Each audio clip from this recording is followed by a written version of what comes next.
Well, hello, oddballs. It's your host, Bobby. And your co-host, Lexi. And this is Oddities on Elm Street.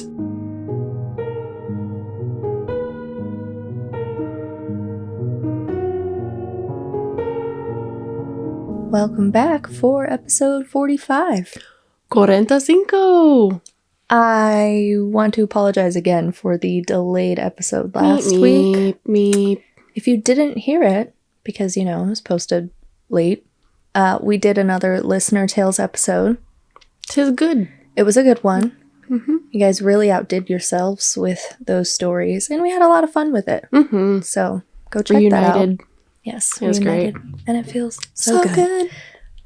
We do have a new patron to shout out, and it's not the same anonymous person as last week. This is a new one. So what? I want to say a big thank you to Brittany. Brittany, welcome. She is so very kind. We messaged back and forth a little bit, and she just seems really cool. So thank you for your support. Thank you for being our patron, Brittany. And if you want to become a patron, you can do so at patreon.com/oddities on Elm Street. Patreon.com/oddities on Elm Street. All right, so for our episode today, we're going to talk about the Stayner brothers. It's a wild one. You got to buckle in. Mm-hmm. Yeah. Yeah. Did it surprise you when you were looking into it? Yeah. Yeah. I mean, the first part was just like, oh. And then I got to the second part and I'm like, oh. Yeah.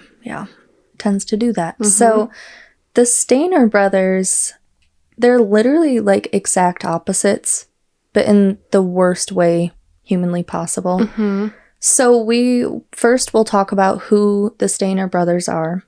Then we'll get more into the whole situation. The tea, you may say. So, brothers Carrie and Stephen Stayner were born to parents Delbert Foy and Kay Stayner in Merced, California. It's a very unique Delbert? name. I've never heard of anyone named Delbert. Anyways, Carrie was born on August 13th, 1961, and Stephen was born on April 18th, 1965. So, the two of them were about 4 years apart. The brothers also had 3 sisters, but we're really only going to be talking about Carrie and Stephen. Yeah. And it's not because I don't like them. It's just because they don't matter to the story. They're irrelevant to the story. Yeah, that's what it is. So their early life seems to be quite normal from all the information that we do have until Stephen was 7. And we'll talk about that in a minute. Carrie, though, he was diagnosed with, I know I'm going to say this wrong, but it's called trichotillomania? The hair pulling? Yes. Compulsive hair pulling. Mm-hmm. Yep. So he was actually diagnosed with that at the age of 3. And because of that, growing up, he, suffered from bald spots. And ultimately that led to him being bullied pretty badly by his classmates. So he was known to always be wearing a baseball cap. But besides that, up until Stephen was 7 and Carrie was 11, things in their childhood were quite normal. This all changed in an instant when on the afternoon of December 4th, 1972, Stephen was approached by a man on his way home from school. The man, I saw mixed reports about what his name was. I saw that his first name was Irvin. I saw Irvin Edward Murphy, but then I saw that it was Edward Irvin Murphy. So we're just going to call him... Yeah. Murph. We're going to call him Irvin. Because I feel like that's unique enough to remember. Kind of like Delbert, True. So this man, Irvin, he was passing out pamphlets containing the gospel. And after seeing Stephen, this dude told him, I'm a church representative and I'm seeking donations for my parish. And he asked Stephen if his mom would be willing to make a donation. And Stephen, he's 7 years old. I don't know. He's like, yeah, she probably would. So Irvin then asks Stephen where he lives and if he'd be willing to take him to his home. And Stephen agreed. After their exchange, a white Buick pulled up. The car was being driven by a man named Kenneth Parnell. Stephen willingly got into the car under the impression that he was bringing these men to his home to collect items to donate to the church. But he had actually just climbed into the car of a convicted child rapist. Kenneth Parnell, who at the time of Stephen's abduction was 41 years old, had already served 4 years in prison for the rape of a young boy back in 1951. During his trial, he was also convicted of impersonating a police officer because he had lured this boy using a sheriff's badge that he bought at like an army surplus store. And he like actually escaped the jail that he was being kept at. He was eventually recaptured, thankfully. This man, Kenneth Parnell, was just plain evil. When I saw this, I wanted to throw up in my mouth. He gave an interview in the year 2000 about his crimes that he committed back in 1951. He said that he had kidnapped and sexually assaulted this boy because his wife was pregnant. So he, quote, had to find another outlet, end quote.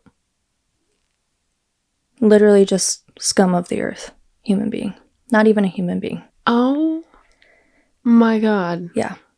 So Kenneth, in 1949, at the age of 18, he married a 15-year-old and had a daughter by her 2 years later. That was the woman he talked about in that interview. She was pregnant at the time that he committed that assault. Wait, how old was he? He was 18, and he married a 15-year-old. They divorced in 1957. When I saw that, my question was, did this woman stay with him after finding out that he had raped a little boy? Because that happened in 51. She didn't divorce him until 6 years later. But like, I don't know where the dates land, you know. Holy shit. Yeah. Wow. The timeline on that wasn't super obvious. So yeah, they divorced in 1957. He remarried later that year and had another daughter. They ultimately divorced after he was imprisoned again, but this time for an armed robbery case in Utah. Irvin Murphy and Kenneth Parnell knew each other through work. They both worked at Yosemite National Park. And it's very important for you to remember that detail for later on. Kenneth worked at the Yosemite Lodge as a hotel clerk, so he was responsible for checking people in and out of the lodge or motel area. And Irvin was a janitor. Irvin was described as being simple-minded and naive. Kenneth had convinced him that they had to fulfill this mission. He told Irvin that like he was an aspiring minister who needed to find a young boy that he planned to raise in a religious setting. That was the reason he needed young boys, right? How old is Irvin? So at the time of Stephen's abduction, he would have been 31, and Kenneth was 41. So yeah, definitely still an adult and should know better. But yeah, he was able to persuade Irvin to help him with this plan, one that included kidnapping and child rape. So after 7-year-old Stephen has gotten into Kenneth Parnell's car, he, quickly realizes that he's not being driven home. And shortly after taking off, Kenneth stops to make a call from a payphone. When he returned to his car, he told Stephen that he had called his parents and they said that they didn't want him anymore. Stephen was then taken to a remote cabin near Cathy's Valley in California where the sexual abuse started almost immediately. Kenneth would go on to raise Stephen and in some sick and twisted way would become his father figure. He would also continue to convince Stephen that his parents didn't want him because he was a financial burden. And eventually Stephen began to believe that his parents really didn't want him. Mm-hmm. Kenneth had told him that they had, like, relinquished their parental rights and had granted Kenneth full custody of him. And Stephen believed that to be true. Stephen was reported missing after his parents noticed that he never returned home from school, and police immediately launched an extensive search for him. But unfortunately, there was just nothing for them to find. There were no eyewitnesses, no evidence left behind, and from their perspective, it appeared as if Stephen had just vanished. Although Kenneth treated Stephen like a son, the sexual abuse never stopped. I found this quote from a former reporter named Ted Rowlands, and I think it says it best. He says, quote, "Stayner had a new father figure, who by day was his father and by night was his rapist." After he finally felt that he had made Stephen's mind up about his parents giving him away, Kenneth changed Stephen's name. His new identity was now Dennis Parnell, and he even enrolled him in school under this new name. Isn't that crazy? It's so crazy. It is so crazy.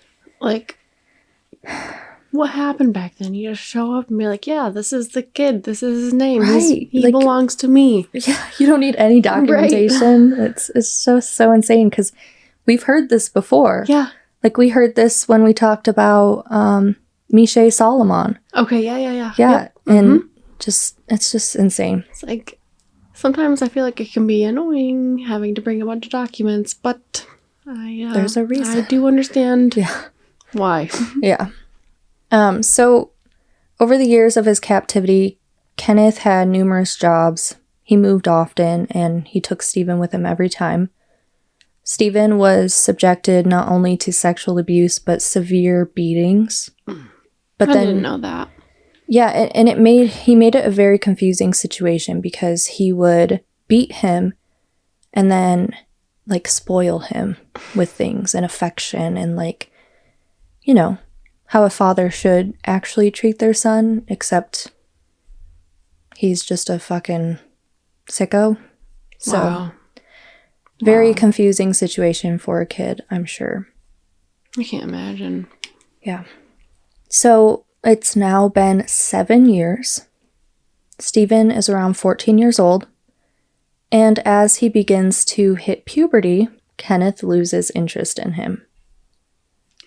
Just absolutely disgusting. So, to solve this, Kenneth decides that it's time to kidnap another young boy. He told Stephen that the purpose of doing this was to quote-unquote build his family.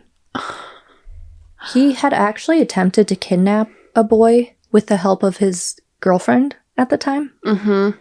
It just didn't go as planned. And he would often try to, like, enlist Stephen to help him lure children. But, like, it failed every single time. Which Stephen later admitted that he was purposely sabotaging those attempted kidnappings because he didn't want these children to face the same fate. Wow. That's noble of him as a child, too. That's... it's just so... I want this so badly to just be a happy story with a happy ending. So, yeah, and he would do that knowing what was coming next, because when he failed, he would be subjected again to severe beatings for being incompetent, as Kenneth called him. Oh my gosh. So, in February of 1980, though, Kenneth was finally successful. Because Stephen just simply wasn't helping fulfill Kenneth's sick fantasies, he found someone who would. Another teenage boy named Randall Sean Poorman. I'll be calling him Sean because that's what he went by. And Sean was actually one of Stephen's friends. Kenneth had convinced him to become his accomplice by promising him drugs and money. Sean helped Kenneth kidnap a 5-year-old boy named Timothy White. Timothy was playing outside of his home in Ukiah, I think is how you say it. Ukiah, California. when Sean had ushered him into Kenneth's car. When Timothy started to fight back, Sean pushed him up against a chain link fence and dragged him, kicking and screaming, into the car. Oh my God. Yeah. And remember, this is a 5-year-old. Kenneth, just like he had done with Stephen, very quickly began grooming him, giving him the new name of Tommy.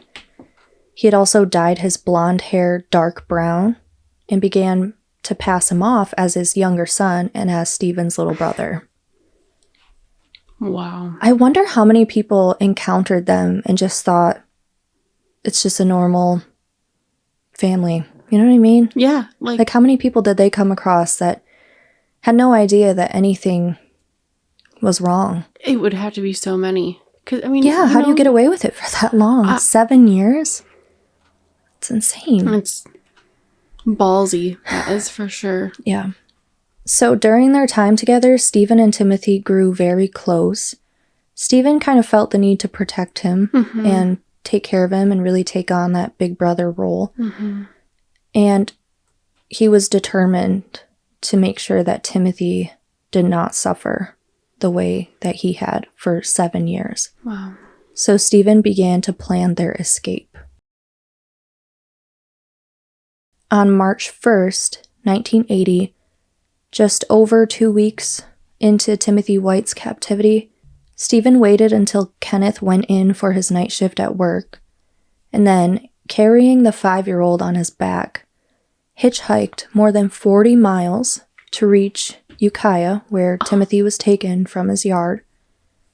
But because he was so young, Timothy couldn't remember his address. He could, however, remember his babysitter's address, so they actually went there, but when they arrived at the babysitter's house, there was no one home. Oh, so Stephen, you said 40 miles? 40 miles. Yes. Yes. At night. In the middle of the night with a 5-year-old on your back. Yeah. They hitchhiked, though. So they got a ride from someone. Also but really how scary. Yeah, that's what I was going to say. How scary that you've just been abducted by someone in a car. By a stranger in a car. Right. And you haven't seen your family in 7 years, and then you have to put your trust in another stranger. And he's such a smart kid, too. Like, he's completely unfamiliar with this area. He wasn't from this area. So he goes to a phone booth and finds the address of the police station. And they go there instead. So once they arrived outside of the police station, Stephen told Timothy to go inside alone and tell the officers that he had been kidnapped. I don't really know what Stephen had planned for himself, but Timothy went up, he reached the door, but then he got scared and he ran back to Stephen and just refused to leave his side. Aww. Officers inside the police station notice this, and they go outside and bring the boys in, making sure that they don't let them leave.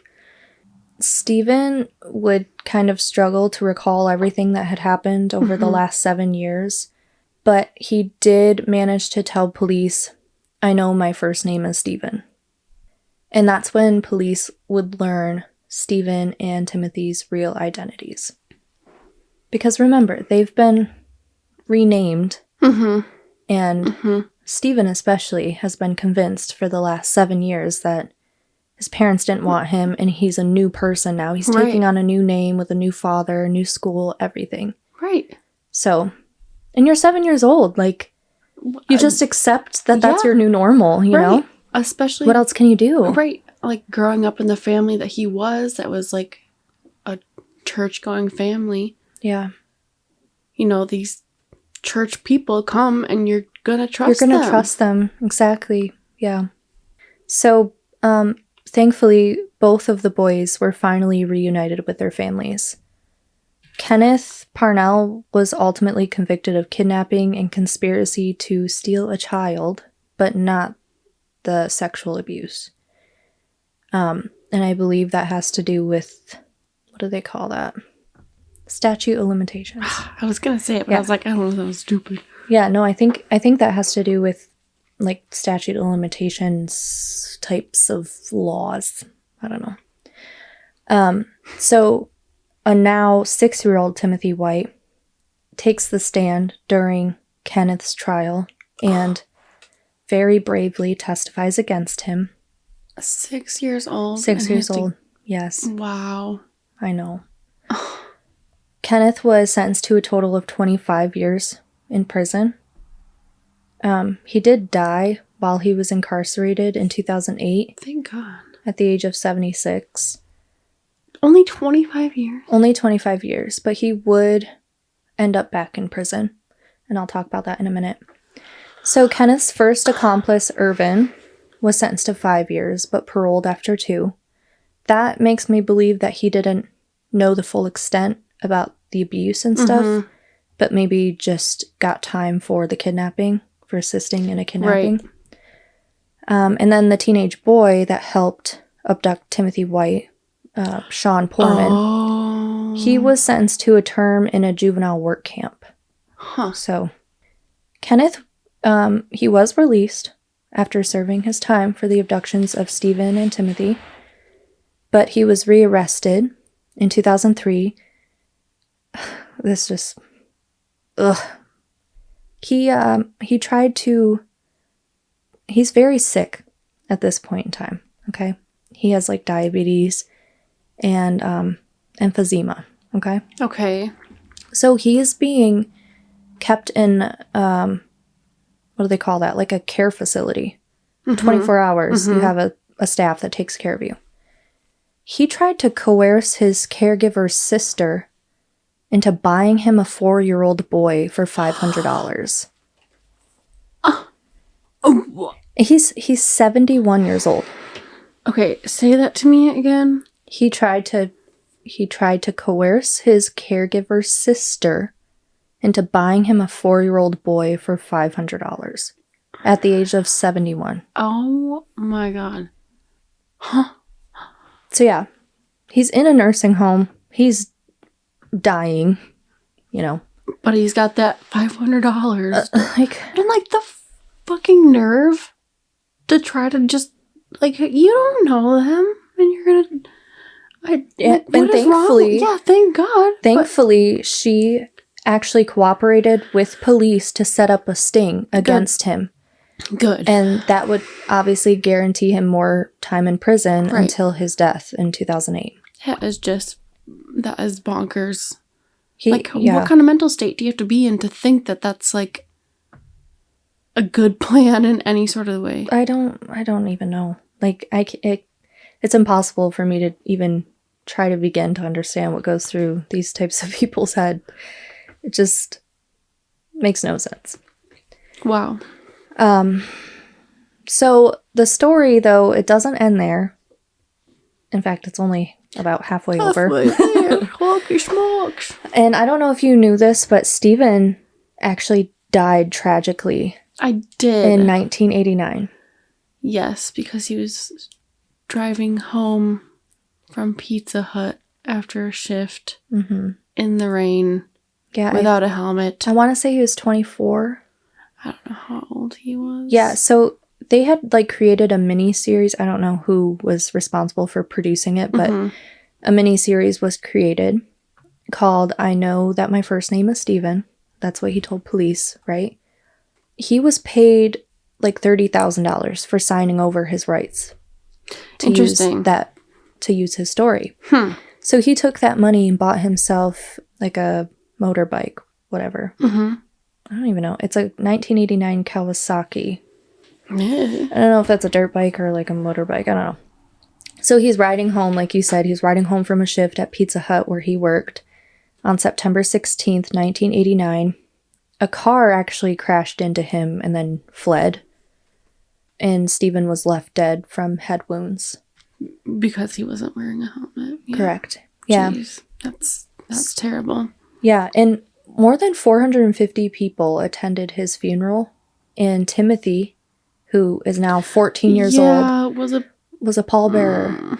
Like the people who carry the casket. Wow. That's... It's like, I want to say it's heartwarming, but it's so it's terrible. So sad, though. Like, that's what I mean, is I wish this was like a happy ending, but it just gets worse from here. Right. Stephen was married and he had 2 children, so he left his family behind. Well, and I don't know if you knew this either, but Timothy also died pretty prematurely. I did not. Yeah, he was only 35. What happened? His father said that it was a pulmonary embolism. Oh. Yeah. He had actually went on to become a sheriff's deputy in Los Angeles County. Yeah. And he also had a wife and 2 children when he passed. It's very strange how their lives are intertwined in that way. Oh, wow. Yeah. I can't imagine, like, picturing what that relationship would look like, you know, after being reunited with your families, but you have, like ultimate trauma bond. Yeah. Yeah. I kept thinking about that while I was researching this case. Just trying to imagine, like, yeah, I don't even know. That's got to be an intense relationship. Mm-hmm. You know, when Stephen came home, the spotlight was on him constantly. Mm-hmm. During the 7 years that he was missing, his parents admitted that they kind of neglected their other children while they searched for their missing son. Mm-hmm. A typical thing to happen. Yes, of Very course. Typical. So, Stephen's, and I'm not putting blame on them at all because this is not their fault. It's horrible. So, Stephen's brother, Carrie, kind of always felt like he was living in the background, like he was just a character in his brother's story. Right. And following his brother's death, Carrie would go on to work at none other than Yosemite National Park, the same place that his brother's abductor worked all of those years before. Circle back yet again. Yeah. That's what I like. It's so weird. Everything comes full circle, but in a terrible way. Ways, right. Yeah. So Carrie was a handyman there, and his coworkers kind of described him as someone that was impulsive. He had a history of violent fits of rage. On March 18th, 1999, 42-year-old Carol Sund and a 16-year-old exchange student from Argentina named Silvina Peloso were found in the trunk of Carol's rental car. The car had been set on fire, and their bodies were burned beyond recognition. Oh my God. They could only be identified using dental records. Carol was strangled with a rope and shot, and Silvina was raped and shot to death. A week later, police received a hand-drawn map indicating that there was a 3rd victim. At the top of the map was a note that read, quote, "We had fun with this one." Oh my God. End quote. Following that map, police find the body of Carol's 15-year-old daughter, Juliana Sund, next to a lake about 30 miles away from where her mother's body was found. Wow. Juliana had also been raped, and her throat was cut. So police began interviewing the employees of the Cedar Lodge motel, where the 3 victims had been staying prior to their deaths. One of those employees was Cary Stayner. Right. At the time, police didn't consider him a suspect at all. Because of his brother. Right, and he had a clean record. When they brought him in for an interview, he was incredibly calm. Like, there was nothing, no red flags whatsoever. So then, July 22nd, 1999, a decapitated body of a woman named Joey Armstrong was found. Joey was a 26-year-old naturalist for the Yosemite Institute. After her body was found, eyewitnesses said that they saw a blue 1972 International Scout parked outside of the cabin she was staying at.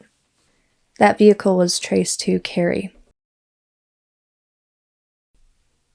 Police located him. He was staying at a nudist resort. He was arrested and taken in for questioning, and completely shocked detectives when he confessed not only to Joey's murder, but to the murders of Carol and Julie Sund and Silvina Peloso as well. Wow. He just barfed it up? Yeah, he just gave himself up. His vehicle provided the evidence they needed to link him to Joey's murder, and he was arrested. So following his arrest, he gave police the following account of what happened.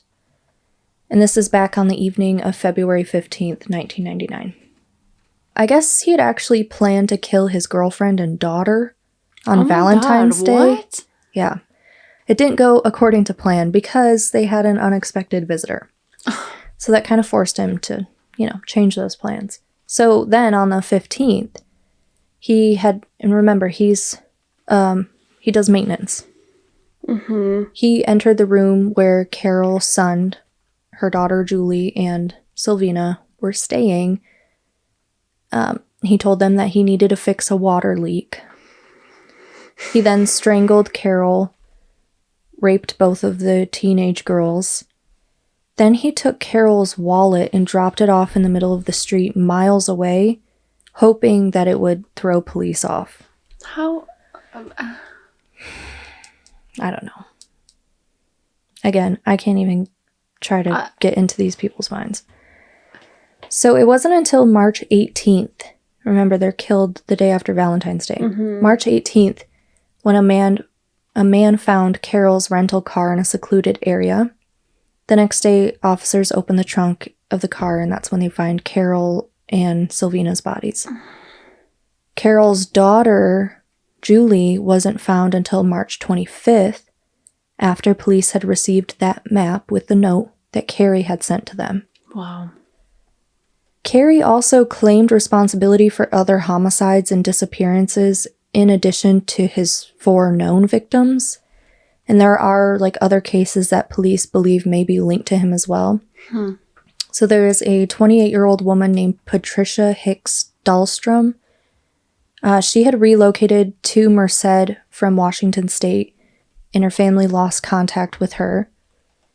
She had actually joined a cult, and the cult leader was arrested on multiple counts of sexual assault. So Patricia left the cult after that. Well, that's good. And was last seen by her roommate taking a public bus to Yosemite. A severed arm and a hand were recovered from the park a year later. A few years after those remains were found, a skull was found around that same area. And it was revealed through DNA that those remains belonged to Patricia. Patricia was known to be an acquaintance of Carrie Stayner, so police therefore believe that he may be responsible for her murder. The day after Christmas in 1990, Carrie's uncle, who he lived with, was shot to death in his house with his own shotgun. Is it the one that molested him?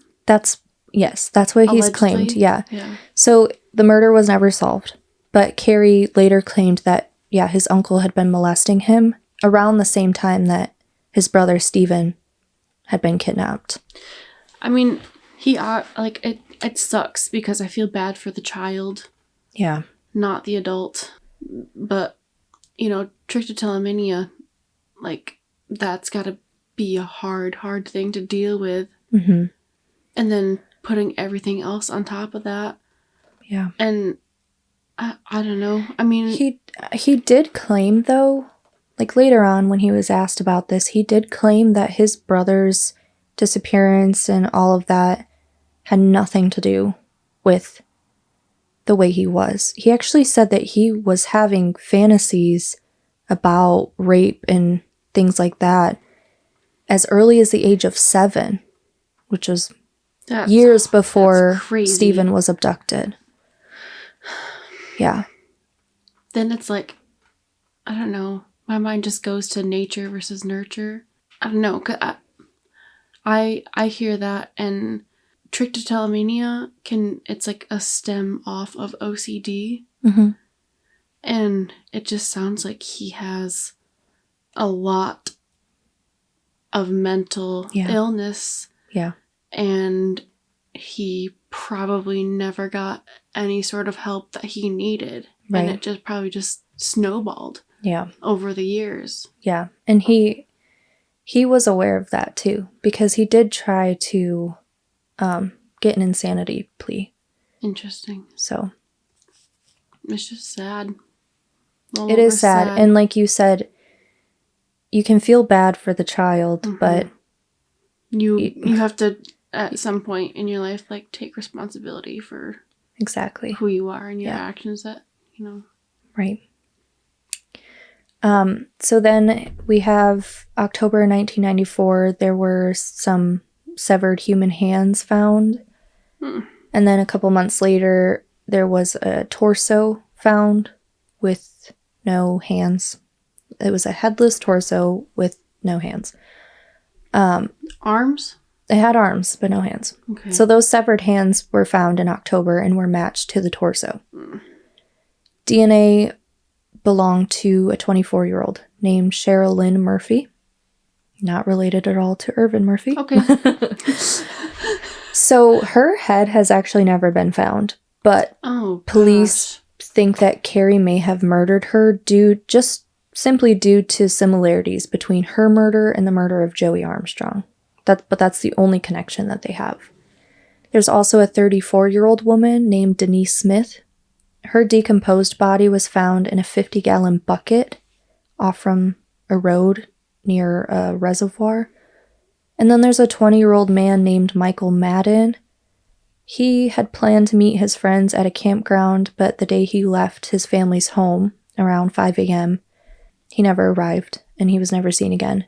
So authorities have considered that Denise and Michael may have also fallen victim to Carrie Stayner, but of course they could only try him for what they were able to positively link to him, which were the murders of Joey Armstrong, Sylvina Peloso, Carol Sund, and Julie Sund.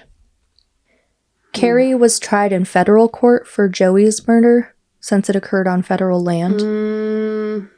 And in order to avoid a possible death penalty or death sentence, he pleaded guilty to premeditated first-degree murder, felony first-degree murder, kidnapping resulting in death, and attempted aggravated sexual abuse resulting in death. During the hearing for Joey's case, Carrie shocked everyone in the courtroom because he just suddenly broke down in tears and began apologizing. He said, quote, "I wish I could take it back, but I can't. I wish I could tell you why I did such a thing, but I don't even know myself. I'm so sorry. I wish there was a reason, but there isn't. It's senseless." That's terrifying. It is. And Joey's mom, who was in the courtroom listening to this, said that she was very, moved by his apology and felt that it was genuine. Wow. But you're right. It is terrifying to think that even the killer himself is admitting that there was no reason for this, and it was senseless. It's just... But they did it. But they did it anyway. Right. So, no one, people don't have to have a reason to do terrible things. No. Sometimes they just need the opportunity. Them. Yes, exactly. And that's just... Yeah. So, for Joey's murder, he was sentenced to life in prison without parole. And then in state court, he pleaded not guilty by reason of insanity. But he also admitted that, he had intended to murder 2 Finnish girls. Right. But I guess their advisor arrived, and so he fled the scene without doing anything. Premeditated. Yeah. That and insanity do not go hand in hand. Yeah, they did not.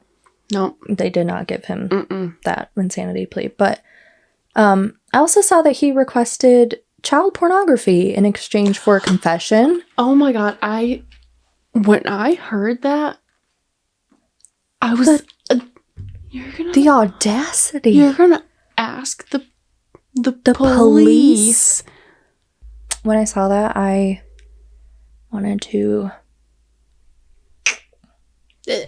And the people in the stories, to be so sick like that. Yeah. With the 71-year-old wanting to buy, what, a 4-year-old? A 4-year-old, yeah. Not only that, but like the fact that his girlfriend was willing to help him. It reminds me of, what is that called? The island that we talked about, North Fox Island. Uh-huh. Like, there's so many people that have to be involved in order Right. for you to be able to make do it all that right. and get away with it for Right. decades. And it's horrifying. It is. Right. Because these are seemingly normal people that have jobs and Right. And have the friends teenager, and family. And right. yeah, and a teenager that is willing to do that just for a little bit of weed and some money. Right. Like, are you fucking serious? It's horrible. And it makes me sick to think that people will take advantage of, like, the trust that we generally give women. Yeah. Yeah. And, like, it's like betrayal for, It is. like, a woman to do that. Yeah. It's just a different type of evil. So, Carrie was, like I said earlier, Carrie was found sane. Mm-hmm. He was convicted of 3 counts of first-degree murder, 1 count of kidnapping. Mm-hmm. I'm sure that probably has to do with Julie. He was sentenced to death. He's technically still on death row in San Quentin State Prison. Mm-hmm. Since 2002, so it's been over 20 years now, but the state of California stopped The death penalty right. back in like 2006. So he's still, like, considered. So he's still considered on death row, but he's not there's no going more row. to. Yeah, he's not going to be put to death, essentially, unless for some reason those laws change. Right. So I hope he gets his ass whooped every day. I'm sure he does. Good. He's 62 now.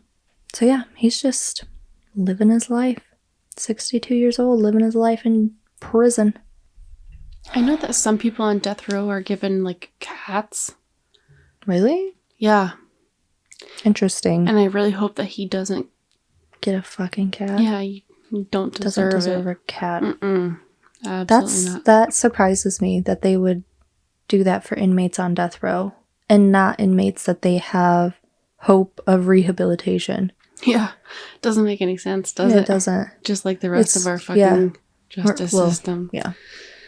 But it's like, Carrie, you don't I even hope that's deserve companionship. Right. I Hate him. We hate him. go die. No, suffer. Suffer. I know. That's always, like, an interesting Argument for the death penalty. I know, and I go back and forth. I don't know how I feel about it. I don't know. I think that usually I lean towards no death penalty. Yes, and Correct. you fucking rot. You live with what you did for the rest of your life. You rot and suffer and live a horrible rest of your life. You don't get to just, like, peace out. Yeah.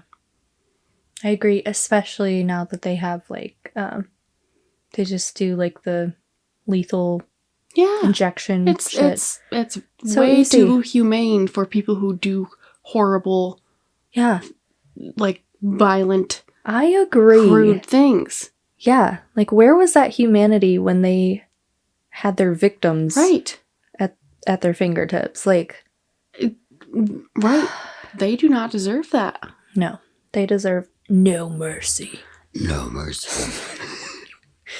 Oh, God. So, yeah, that's our story for today. That's Stephen and Carrie Stayner. It's, like I said, complete opposites, but in the worst way possible. And it's crazy because it's like Stephen saved lives. He did, not just Timothy's life, but other children too, because he admitted that he was purposely sabotaging these kidnapping attempts. So and at such a young age, that blows my mind to have such selflessness. Yes. And the awareness, even. Yeah. Yeah. And his brother, Carrie, on the other hand, is just like taking lives. And it's so upsetting because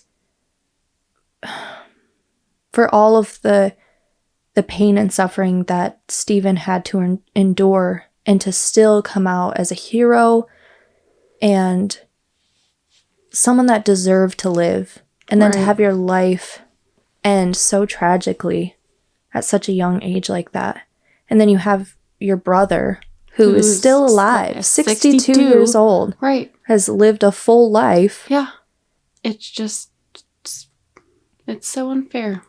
It is. And there's nothing that we can do about it, but like, I know. Damn, does that freaking grind my gears. Just very unfair. But yeah, that's all I got. That's all I got for you today. It's a mind twist. Sure story. Is. Yep. God. It's like, how do you even end these things? Well, we're done. I don't know. Peace out. Well, we're done. Peace and lessons. Peace and lessons, yeah. Oh, God, no. But yeah, that's the case that we talked about today. I hope you guys liked our episode. Yeah. If you did, let us know. Got any listener tales? Send them in too. Yes, listenertales@gmail.com. Listenertales@gmail.com. I've gotten a few actually since our episode, and I'm very excited to read them. I freaking love listener tales. Me too. It's a jolly time. It is, because I'm like, I feel like special. I know these people. Like, I'm a part of their life. Yes. Like they're just my friends telling me, just stories about their lives. Yeah. Which is so cool. I think so too. So you can't just like search in Spotify. You're right. Like, they're unique. Yes, exactly. Can't find these bitches on Reddit. Maybe some, but still, it's different. Well, I hope you all have a lovely week. It's almost Halloween. Woo-hoo-hoo. Just a couple more weeks. Anyways. So just remember to always keep it spooky.